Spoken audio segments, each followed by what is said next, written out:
La biodiversité et le vélo? C'est quoi le rapport? Afin d'expliquer le lien, je vais vous parler de la pelouse. Ce qu'il faut savoir de la pelouse, c'est une graminée, mais qui n'est pas du tout adaptée pour notre climat québécois. Elle aime plutôt le climat que nous retrouvons en Angleterre. Pour cette raison, vous allez remarquer que votre pelouse, elle est toujours belle et verte le printemps et l'automne. En plein cœur de l'été, lors des grandes chaleurs, notre pelouse entre dans les soins intensifs. Elle va jaunir. La pelouse va donc tomber en dormance. Qu'allons-nous faire pour la réanimer? Eh bien, c'est par le gaspillage de l'eau potable que nous allons essayer de la réanimer.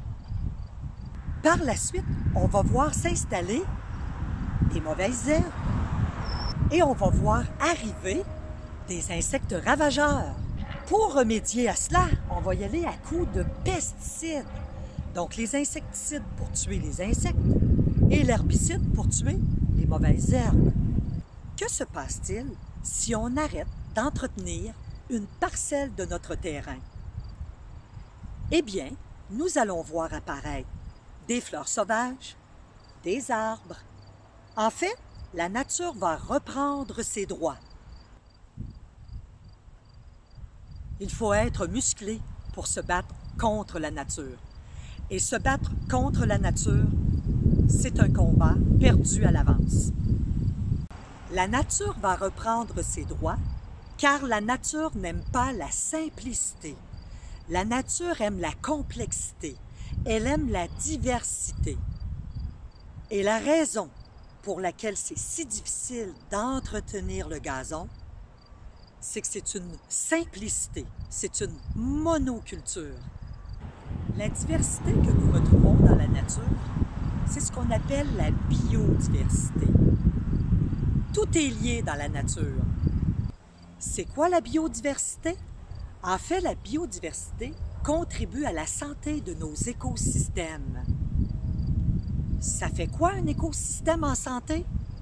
Eh bien, ça nous rend des services. Ça contribue à notre bien-être et au bien-être des autres espèces vivantes, animales ou végétales. Par exemple, l'abeille qui butine les fleurs du pommier afin d'avoir des pommes. Ce service, la nature nous le rend gratuitement. Ça commence d'être un petit peu complexe. Biodiversité, écosystème, ça commence à résonner abstrait dans notre tête. Afin de comprendre la complexité de la biodiversité et des écosystèmes, je vais prendre le vélo ici. Le vélo, tout comme un écosystème, il nous rend des services. Il est là pour notre bien-être. Par exemple, on peut se rendre au travail à vélo. Ce vélo possède des paniers. On peut aller faire l'épicerie avec notre vélo. On peut aussi tout simplement l'utiliser pour faire une balade, se tenir en forme. C'est un écosystème qui nous rend des services. Il est là pour notre bien-être. Qu'est-ce que nous aimons d'un vélo? C'est sa diversité. On ne veut pas juste avoir un cadre, deux roues d'engrenage, une à l'avant, une à l'arrière, un guidon. On est capable de rouler avec. Mais il manque un peu de diversité, il manque de biodiversité. Qu'est-ce qu'on souhaite de notre vélo? On souhaite que notre vélo puisse avoir plusieurs roues d'engrenage afin de changer de vitesse si on veut monter une pente, par exemple. Donc, on va se faciliter la vie. Il va nous rendre un service et ce service, c'est de nous faciliter la vie pour monter cette pente. Si on enlève de la diversité à notre vélo, par exemple, le frein de la roue arrière, on risque à ce moment-là d'être blessé. Si on descend une pente et qu'un objet se place devant le vélo et qu'on applique le frein de la roue avant, on risque de trébucher et de se blesser. Notre vélo est donc un écosystème qui nous rend des services et plus il est diversifié, plus ça répond à notre bien-être. Nous avons des lumières sur notre vélo. On peut donc circuler la nuit. Si on enlève cette diversité-là, on ne peut pas circuler à vélo la nuit. Alors maintenant, pour notre écosystème, notre vélo qui est bien diversifié, si on enlevait la roue avant, eh bien, le vélo n'est plus capable de nous rendre de service. Il faut comprendre le parallèle fait avec la nature et le vélo. En fait, le vélo, plus nous avons de pièces, plus nous avons de diversité sur notre vélo, donc on peut faire l'analogie avec la biodiversité, plus il est capable de nous rendre des services intéressants et même de nous garder en santé. La nature, c'est la même chose. Alors, plus la biodiversité, elle est variée, ça contribue à un écosystème en santé. Et un écosystème en santé, comme un vélo diversifié, ça nous rend de très bons services et c'est là pour répondre à notre bien-être, à notre santé, à tous, autant aux végétaux qu'aux animaux. Je reviens à la pelouse. Que pouvons-nous faire afin de contribuer à la biodiversité?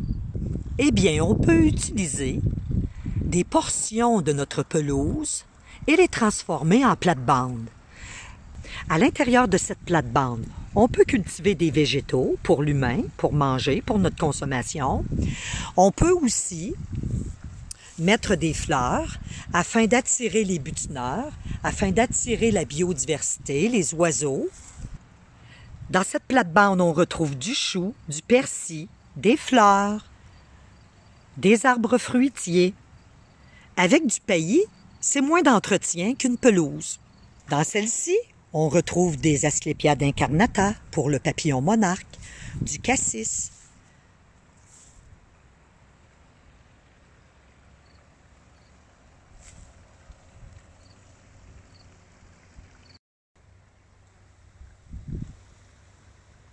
Des fleurs pour attirer les butineurs. Et au pied de celle-ci, des légumes.